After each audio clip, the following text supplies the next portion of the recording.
17ই August সারা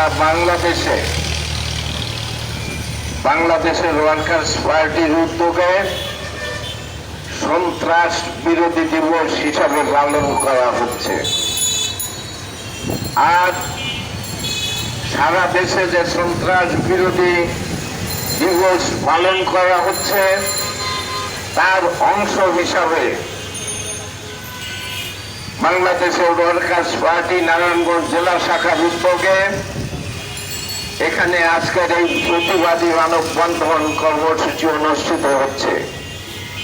এই কর্মসূচির সংগ্রামী সভাপতি এখানে উপস্থিত আছেন, পার্টির জেলা শাখার সংগ্রামী সাধারণ সম্পাদক এখানে উপস্থিত আছেন, বিভিন্ন দল এবং বিভিন্ন সংগঠনের নেতৃবৃন্দ এখানে উপস্থিত আছেন, পার্টির সংগ্রামী সদস্যবৃন্দ।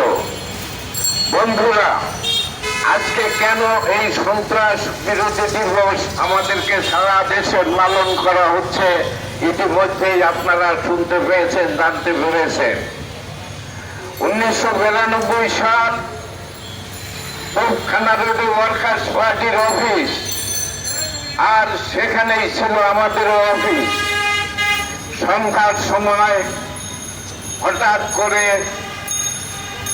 কমরেড রাশেদ খান মেনন তার প্রতিদিনের যে অফিসের কাজ, সেই কাজ শেষ করে যখন অফিস থেকে বের হয়ে গাড়িতে উঠবেন, তখনই খুব নিকট থেকে তাকে গুলি করা হয়। এবং তাকে যে গুলি করা হয়, এই গুলি করাটা হঠাৎ করে গুলি করা না, এটা কোনো অপরিকল্পিত গুলি করা না। তাকে হত্যা করার উদ্দেশ্যে দীর্ঘদিন যাবৎ পরিকল্পনা করে তাকে হত্যা করার উদ্দেশ্যে অত্যন্ত নিকট থেকে তাকে গুলি করা হয়। আর দুর্ভাগ্য যে আজ 28 বছর পার হওয়ার পরেও যারা কমরেড রাশেদ খান মেননকে হত্যা করার জন্য যারা গুলি করলো তাদেরকে আজকেও চিহ্নিত করা যায়নি।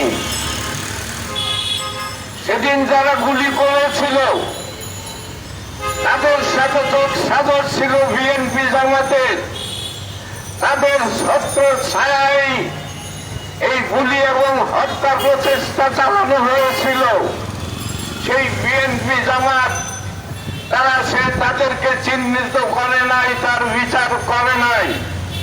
কিন্তু দুর্ভাগ্য, আজ আওয়ামী লীগ সহ 14 দলীয় সরকার ক্ষমতায়, সেই 14 দলীয় সরকার দীর্ঘদিন ক্ষমতায় থাকার পরও প্রতি বছর এই 17ই আগস্ট আমাদেরকে দাঁড়িয়ে রাশেদ খান মেননকে যারা হত্যার উদ্দেশ্যে গুলি করেছিল তাদেরকে চিহ্নিত করার জন্য এবং তাদের বিচারের জন্য আমাদেরকে দাবি করতে হয়, যেটা আমাদের লজ্জার বিষয়।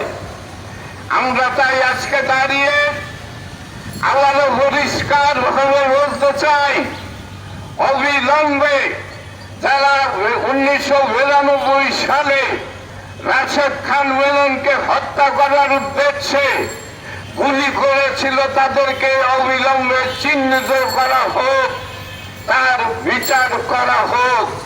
এটা আমরা আমাদেরকে যাতে আগামী বছরের 17ই আগস্ট দাঁড়িয়ে এই বিচার যাতে আমাদেরকে আর চাইতে না হয়। আর যদি আগামী বছরও এই বিচারই আমাদেরকে চাইতে হয়, তাহলে আমরা ওয়ার্কার্স পার্টির পক্ষ থেকে বলবো, আমাদেরকে ভাবতে হবে আমরা 14 দল এবং এই সরকারের সাথে কতটুকু সম্পর্ক রাখবো কি রাখবো না, সেটাও আমাদেরকে ভাবতে হবে। বন্ধুরা, আমরা আজকে দাঁড়িয়ে রাশেদ খানের মেননের ওই হত্যার চেষ্টার বিচার দাবি করার পাশাপাশি আজকে দাঁড়িয়ে আমরা ব্যর্থহীন ভাষায় সকল বিচার বহির্ভূত সমস্ত ধরনের হত্যাকাণ্ড অবিলম্বে আমরা বন্ধের দাবি জানাচ্ছি। ক্রসফায়ার, সেখানে কাউন্টার, এই কাউন্টারের নামে, ক্রসফায়ারের নামে মানুষকে হত্যা করা, এটা অবিলম্বে বন্ধ করতে হবে। সেটা পুলিশের নামেই হোক, সেটা র্যাবের নামেই হোক, সেটা বিজিবির নামেই হোক, সেটা সেনাবাহিনীর নামেই হোক, কাউকে আমরা স্বাধীন বাংলাদেশে বিনা বিচারে মানুষ হত্যা করার লাইসেন্স আমরা কাউকে দেই নাই। আর স্বাধীন বাংলাদেশের যে সংবিধান, সেই সংবিধানও তাদেরকে সেই লাইসেন্স দেয় নাই। আর তাই কথা না বাড়িয়ে আমরা আজকে একদিকে যেমন রাশেদ খান মেননের হত্যা প্রচেষ্টাকারীকে চিহ্নিত করা, তাদের বিচার করা, সকল বিচার বহির্ভূত হত্যাকাণ্ড অবিলম্বে বন্ধ করার দাবি জানাচ্ছি।